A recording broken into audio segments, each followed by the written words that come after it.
មើលមួយផ្លេតបងប្អូនម៉ូត Fat មួយនេះហាក់បីដូចជាសាមញ្ញបងប្អូនប៉ុន្តែបើចង់ឲ្យស្អាតស្មើល្អនិងស៊ីជាមួយទម្រង់ក្បាលបងប្អូនគឺត្រូវការទាំងបច្ចេកទេសភាពអត់ធ្មត់និងបទពិសោធន៍របស់ជាងថ្ងៃនេះខ្ញុំសូមណែនាំបងប្អូនមកទស្សនាស្នាដៃមួយទៀតហើយរបស់លោកគ្រូឌិនដែលជាគ្រូបង្រៀននៅហាងកាត់សក់ Elite Style និងជាគ្រូម្នាក់ដែលចូលរួមបង្ហាត់បង្រៀនសិស្សរបស់យើងជាប្រចាំម៉ូតសក់ដែលលោកគ្រូឌិនកំពុងតែកាត់នេះបងប្អូនគឺមានឈ្មោះថា Mid Strop Skin Fat បងប្អូនចំណុចពិសេសរបស់ម៉ូតនេះបងប្អូនគឺការកាត់បន្ថយសក់ពីកម្រិតកណ្ដាលចុះរហូតដល់ស្បែកបងប្អូនហើយខ្សែ Fat នឹងកោងបាទទម្លាក់ចុះតាមផ្នែកខាងក្រោយនៃក្បាលចំណែកសក់ខាងលើបងប្អូនគឺយើងទុកឲ្យវានៅប្រវែងអាចសិតទៅក្រោយក៏បានហើយសិតទៅចំហៀងក៏បានហើយធ្វើឲ្យទម្រង់មុខនឹងមើលទៅស្អាតនិងមានរបៀបហើយក៏ទាន់សម័យផងដែរដើម្បីឲ្យសក់នឹងមានស្រមោលស្អាតបងប្អូនលោកគ្រូឌិនគឺត្រូវបង្កើតខ្សែឲ្យបានត្រឹមត្រូវបងប្អូនបំបត្តិស្នាមលេខម៉ាស៊ីនម្ដងមួយកម្រិត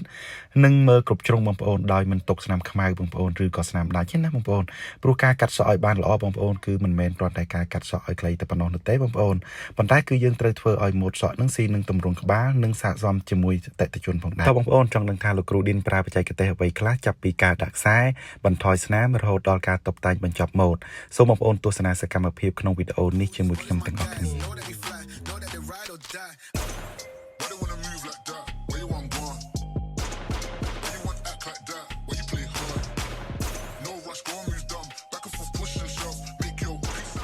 បងប្អូនកំពុងតែទស្សនាស្នាដៃម៉ូតសក់ Mid Strop Skin Fat របស់លោកគ្រូឌិនបងប្អូនការកាត់សក់មួយម៉ូតបងប្អូនឲ្យបានស្អាតមើលទៅដូចជាមិនយូរប៉ុន្មានទេប៉ុន្តែនៅពីក្រោយលទ្ធផលដែលបងប្អូនបានឃើញនេះគឺមានទាំងចំណេះដឹងបច្ចេកទេសការฝึกហាត់និងបទពិសោធន៍ដែលប្រមូលផ្ដុំជាច្រើនឆ្នាំជាងម្នាក់មិនអាចកាន់ម៉ាស៊ីននៅថ្ងៃនេះហើយខ្លាយទៅជាជាងអាជីពនៅថ្ងៃស្អែកប៉ុន្តែ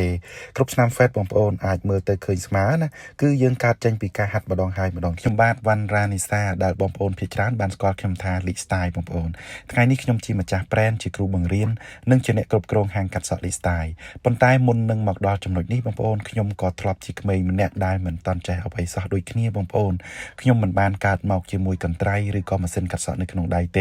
េហើយក៏គ្មានផ្លូវជោគជ័យណាមួយដែលរៀបចំមុនសម្រាប់ខ្ញុំដែរខ្ញុំចាប់ផ្ដើមរៀនកាត់សក់តាំងពីឆ្នាំ2007បងប្អូននៅសម័យនោះណាការរៀនកាត់សក់គឺមិនងាយស្រួលដូចសពថ្ងៃទេបងប្អូនយើងមិនសូវមានវីដេអូមើលហើយក៏មិនសូវមានមេរៀនជាភាសាខ្មែរហើយឧបករណ៍ក៏មិនទំនើបដូចឥឡូវនេះដែរបងប្អូនកាលនោះបងប្អូនគឺយើងត្រូវហាត់កាន់តុងដឺគឺច្បាច់បាទគឺហាត់ច្បាច់នឹងរាប់ខែបងប្អូនហើយតម្រាំតែដៃយើងមានកម្លាំងនឹងអាចកាត់សក់បានពេលខ្លះគឺយើងនៅហាងបងប្អូនគឺយើងត្រូវឈរមើលគ្រូធ្វើការយូរណាស់បងប្អូនមុននឹងមានឱកាសបានកាន់ឧបករណ៍និងការកាត់ទៅលើមនុស្សពិតណាបងប្អូនការលំបាកទាំងនោះហើយបងប្អូនបានបង្រៀនខ្ញុំថាបើយើងចង់ចេះជំនាញមួយណាគឺយើងត្រូវតែមានការអត់ធ្មត់បងប្អូនហើយការរៀនបងប្អូនមិនមែនគ្រាន់តែមកអង្គុយមើលគ្រូហើយរងចាំឲ្យចេះដោយខ្លួនឯងទេបងប្អូនគឺយើងត្រូវតែមានការកត់ចំណាំបងប្អូនហើយក៏ត្រូវហាត់ហើយក៏ត្រូវទទួលស្គាល់នៅចំណុចដែលខ្លួនយើងមិនទាន់ចេះណាហើយដៃយើងដែលធ្លាប់ញ័របងប្អូនបើសិនជាយើងហាត់រាល់ថ្ងៃវានឹងធ្វើឲ្យយើងរឹងមាំហើយភ្នែកយើងបងប្អូនដែលយើងមើលស្នាម Fat មិនទាន់ឃើញណាបើយើងមើលនឹងហាត់ឲ្យបានច្រើនបងប្អូនវានឹងចាប់ផ្ដើមឲ្យយើងស្គាល់ភាពខុសគ្នាក្នុងដំណើររបស់ខ្ញុំបងប្អូនខ្ញុំមិនបានជោគជ័យតាំងពីការចាប់ផ្ដើមដំបូងទេបងប្អូនហើយខ្ញុំធ្លាប់បើកហាងហើយក៏បរាជ័យហើយក៏ធ្លាប់ខាតបង់និងធ្លាប់មានអារម្មណ៍ថាផ្លូវខាងមុខនឹងមិនដឹងថាទៅណាផងប៉ុន្តែបងប្អូនខ្ញុំមិនបានបោះបង់ចោលជំនាញកាត់សក់របស់ខ្ញុំទេបងប្អូននៅឆ្នាំ2012បងប្អូនខ្ញុំបានចាប់ផ្ដើមបើកហាងឡើងវិញបងប្អូនហើយការខិតខំកសាងទំនុកចិត្តពីអតិថិជនម្នាក់មួយហើយខ្ញុំក៏យល់ថាអតិថិជនគឺមករកយើងបងប្អូនគឺមិនមែនត្រឹមតែចង់ឲ្យសក់ខ្លីទេគឺពួកគាត់ចង់បានភាពស្អាតនិងទំនុកចិត្តនិងការគោរពពីជាងយើងផងដែរបងប្អូននៅឆ្នាំ2015ខ្ញុំក៏បានជួបបញ្ហាធ្ងន់ធ្ងរមួយទៀតនៅក្នុងជីវិតបងប្អូនអាជីវកម្មគឺត្រូវបានបិទអ្វីដែលខ្ញុំធ្លាប់កសាងនឹងហាក់ដូចជាបាត់បង់ហើយ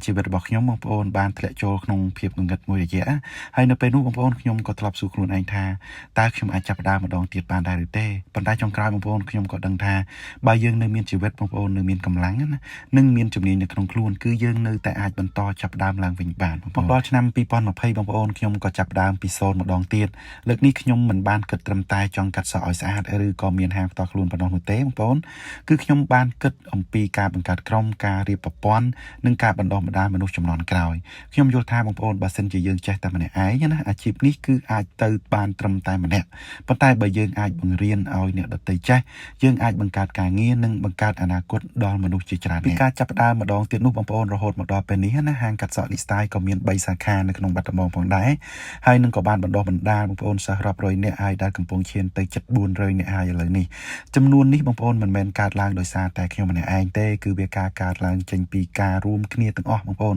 ទាំងក្រុមការងារហើយក៏ការជឿទុកចិត្តរបស់អតិថិជននិងការតស៊ូរបស់សិស្សម្នាក់ហើយមានសិស្សខ្លះបងប្អូនក៏រៀនចប់ហើយក៏អាចទៅធ្វើការហើយមានអ្នកខ្លះទៀតនឹងក៏បើកហាងខ្លួនឯងហើយក៏មានអ្នកខ្លះទៀតនឹងគឺកំពុងតែបន្តហាត់ដើម្បីឲ្យកាន់តែស្ទាត់បងប្អូននៅលីស្តាយើងគឺមានលោកគ្រូពៅនិងលោកគ្រូឌិនដែលជាគ្រូឈួរបង្រៀននិងណែនាំសិស្សក្នុងការអនុវត្តជាក់ស្ដែងបងប្អូនចំណែកខ្ញុំផ្ទាល់បងប្អូនជាម្ចាស់ប្រែនជាគ្រូនិងជាអ្នកគ្រប់គ្រងទិសដៅទូទៅបងប្អូនថ្ងៃនេះគឺខ្ញុំមិនបានឈរកាន់កន្ត្រៃនិងម៉ាស៊ីនពេញមួយថ្ងៃដោយកាលពីមុនទៀតទេបងប្អូនភារកិច្ចរបស់ខ្ញុំនឹងគឺរៀបចំប្រព័ន្ធបង្រៀននិងបង្កើតក្រុមគ្រូនិងពិនិត្យគុណភាពនិងធ្វើឲ្យសិស្សនឹងទទួលបានទាំងជំនាញនិងផ្លូវដើរសម្រាប់អនាគតការមានលោកគ្រូពៅនិងលោកគ្រូឌិនបងប្អូនគឺមិនមែនមានន័យថាខ្ញុំឈប់ធ្វើជាគ្រូទេណាបងប្អូនផ្ទុយទៅវិញបងប្អូនខ្ញុំកំពុងតែផ្លាស់ប្ដូរពីការបង្រៀនសិស្សតែម្នាក់ទៅជាការបង្កើតគ្រូដែលអាចបង្រៀនមនុស្សបានកាន់តែច្រើនបងប្អូនគ្រូម្នាក់ដែលល្អបងប្អូនគឺមិនចង់ឃើញសិស្សយើងនឹងនៅក្រោមខ្លួនយើងរហូតទេគ្រូដែលល្អគឺត្រូវចង់ឃើញសិស្សរបស់ខ្លួននឹងចេះស្ទាត់ហើយក៏អាចឈរដោយខ្លួនឯងបានហើយថ្ងៃណាមួយនឹងអាចរីកចម្រើនជាគ្រូទៅទៀតណាបងប្អូនបាទត្រឡប់មកមើល mode mid drop skin fat ដែលលោកគ្រូឌិនកំពុងកាត់នេះវិញបងប្អូនយើងអាចរៀនបានច្រើនបច្ចេកទេសកាត់សក់បងប្អូនជំហានដំបូងបងប្អូនជាងគឺត្រូវស្គាល់ទម្រង់ក្បាលស្គាល់ទិសដៅនៃសក់បងប្អូននិងកំណត់កម្ពស់របស់ fat នឹងឲ្យបានត្រឹមត្រូវបើយើងដាក់ខ្សែដំបងខ្ពស់ពេកបងប្អូនឬក៏ទាបពេកទម្រង់ទាំងមូលនឹងគឺមិនអាចស៊ីជាមួយក្បាលជីវិតយើងក៏ដូចគ្នាបងប្អូនមុននឹងយើងចាប់ផ្ដើមធ្វើអ្វីមួយណាគឺយើងត្រូវតែស្គាល់ខ្លួនឯងនិងដាក់គោលដៅឲ្យបានច្បាស់លាស់នៅពេលដែលយើងដាក់ខ្សែគោលរួចបងប្អូនជាងគឺត្រូវបន្ថយសក់ម្ដងមួយកម្រិតហើយយើងក៏មិនអាចរំលងគ្រប់ជំហានបានដែរហើយយើងក៏មិនរំពឹងថា fat នឹងគឺស្អាតបានភ្លាមទេបងប្អូនគឺយើងត្រូវតែចេះប្រើស្និតបាទគឺប្រើលេខបងប្អូនហើយក៏បិទបើកម៉ាស៊ីនហ្នឹងហើយក៏យើងត្រូវតែចេះមើលស្នាមដែលនៅសល់បងប្អូនកន្លែងណាដែលនៅស្នាមខ្មៅគឺយើងត្រូវត្រឡប់មកកែម្ដងបន្តិចហើយការដោះស្រាយបញ្ហាក្នុងជីវិតក៏ដូចគ្នាបងប្អូនបញ្ហាធំមួយគឺមិនចាំបាច់ដោះស្រាយឲ្យជាប់ក្នុងមួយថ្ងៃបានទេគឺយើងអាចដោះស្រាយវាម្ដងមួយជំហានរហូតដល់វាស្រាលរហូតដល់តែបាត់ទៅបងប្អូនស្នាម fat មួយកន្លែងបងប្អូនពេលខ្លះហ្នឹងគឺមិនបាត់ដោយសារតែកាត់ម្ដងបានទេណាបងប្អូនជាងគឺយើងត្រូវមើលឡើងវិញបងប្អូនបដូរលេខម៉ាស៊ីនបដូរមុំដៃនិងកែតាមសភាពសក់ពិតបងប្អូនមនុស្សយើងក៏ដូចគ្នាបងប្អូនបើវិធីមួយបាទគឺមិនបានជោគជ័យណាគឺមិនមែនមានន័យថាយើងត្រូវបោះបង់គោលដៅទេបងប្អូនគឺយើងអាចបដូរវិធីបន្ថែមចំណេះដឹងសួរអ្នកដែលមានបទពិសោធន៍និងសាកល្បងម្ដងទៀតបងប្អូនការបរាជ័យគឺគ្រាន់តែប្រាប់យើងថាវិធីចាស់នឹងមិនត្រឹមត្រូវតែប៉ុណ្ណោះនោះទេចំណុចសំខាន់មួយទៀតបងប្អូននៃការកាត់សក់ណាគឺការតភ្ជាប់សក់ខាងលើជាមួយផ្នែកចំហៀងនឹងឲ្យស៊ីគ្នាបើយើង fat ស្អាតបងប្អូនប៉ុន្តែសក់ខាងលើមិនមានទម្រង់ណាការកាត់សក់ទាំងមូលក៏មិនតាន់ពេញលេញដែរបងប្អូនជាងអាជីពបងប្អូនគឺមិនត្រូវចេះតែប្រើម៉ាស៊ីនទេបងប្អូនគឺយើងត្រូវចេះប្រើកន្ត្រៃហើយក៏ចេះបែងចែកតំបន់ក្បាលហើយក៏យើងចេះរៀបចំម៉ូដនិងចេះស្ដាប់តម្រូវការរបស់អតិថិជនផងបងប្អូនជំនាញល្អបងប្អូនគឺយើងដើរជាមួយកັບកិរិយាល្អអនាម័យល្អនិងការទទួលខុសត្រូវនិងភាពស្មោះត្រង់សម្រាប់បងប្អូនដែលកំពុងរៀនកាត់សក់បងប្អូនខ្ញុំក៏ចង់ប្រាប់ថាកុំប្រៀបធៀបការចាប់ផ្ដើមរបស់ខ្លួនជាមួយលទ្ធផលរបស់អ្នកដទៃដែលគេនឹងបានហាត់ច្រើនឆ្នាំមកហើយបងប្អូនពេលដែលឃើញគ្រូកាត់លឿនបងប្អូនហើយនឹងស្អាតណាកុំគិតថាខ្លួនឯងគ្មានសមត្ថភាពគ្រូក៏ធ្លាប់កាត់មិនស្មើបងប្អូនហើយធ្លាប់ទុកស្នាមនិងក៏ធ្លាប់ខ្លាចកាត់ទៅលើមនុស្សពិតដូចតែគ្នាទេបងប្អូនអ្វីដែលធ្វើឲ្យគ្រូខុសពីការចាប់ផ្ដើមហ្នឹងគឺចំនួនដងនៃការហាត់បងប្អូនហើយនឹងចំនួនកំហុសដែលគ្រូបានកែរួចមកហើយបងប្អូនពេលដែលគ្រូកែការងាររបស់យើងបងប្អូនកុំខឹងហើយក៏កុំអន់ចិត្តបងប្អូនហើយក៏កុំគិតថាគ្រូមើលងាយការកែរបស់គ្រូបងប្អូនគឺជាការជួយឲ្យយើងនឹងឃើញស្នាមដែលភ្នែកយើងនឹងគឺមើលមិនតាន់ឃើញនឹងឯងបងប្អូនត្រូវតែចេះហ៊ានសួរបងប្អូនហើយក៏ហ៊ានអនុវត្តហើយក៏ហ៊ានទទួលខុសនិងត្រូវត្រឡប់ទៅហាត់ចំណុចដែលយើងខ្សោយបងប្អូនមួយថ្ងៃបើយើងហាត់បានបន្តិចក៏នៅតែល្អជាងមួយសប្តាហ៍ដែលយើងមិនបានកាន់ម៉ាស៊ីនសោះបងប្អូនជំនាញគឺយើងកើតចេញពីភាពទៀងទាត់បងប្អូនមិនមែនកើតចេញពីការប្រញាប់ទេណាបងប្អូននៅ lifestyle បងប្អូនយើងបង្រៀនចាប់ពីមូលដ្ឋានរហូតដល់ស្គាល់ម៉ាស៊ីន trimmer clipper shaver ហើយក៏ស្គាល់ក្រាស់ហើយក៏ការបើកនិងបិទម៉ាស៊ីនហើយការកាន់កន្ត្រៃនិងភាសាបច្ចេកទេសបងប្អូនការស្គាល់តំបន់នៃក្បាលណាហើយបន្ទាប់ពីយើងយល់ទ្រឹស្ដីបងប្អូនហើយយើងក៏អនុវត្តទៅលើក្បាលតុក្កតានិងទៅលើមនុស្សពិតផងដែរព្រោះបើយើងរៀនតែមើលបងប្អូនប៉ុន្តែមិនបានកាន់ឧបករណ៍ដៃរបស់យើងនឹងគឺមិនអាចស្ទាត់បានទេបងប្អូនការអនុវត្តជាក់ស្ដែងបងប្អូនទើបធ្វើឲ្យយើងនឹងឆាប់ចេះបងប្អូនហើយក៏ដោះស្រាយបញ្ហាប្រភេទសក់និងទម្រង់ក្បាលដែលខុសៗគ្នានឹងឯងយើងមិនកំណត់ថាសិស្សគ្រប់គ្នានឹងរៀនចេះក្នុងរយៈពេលដូចគ្នានោះទេបងប្អូនមនុស្សម្នាក់ៗគឺមានល្បឿនរៀនខុសៗគ្នាបងប្អូនអ្នកខ្លះនឹងយល់ពីទ្រឹស្ដីអ្នកខ្លះនឹងក៏ពូកែអនុវត្តហើយអ្នកខ្លះទៀតនឹងក៏ត្រូវការពេលហាត់យូរជាងគេបន្តិចនឹងឯងបងប្អូនគោលការណ៍របស់យើងបងប្អូនគឺរៀនរហូតដល់ចេះនិងអាចកាត់សក់ដោយខ្លួនឯងបានបងប្អូនប៉ុន្តែគ្រូអាចបង្ហាញផ្លូវបានតែសិស្ស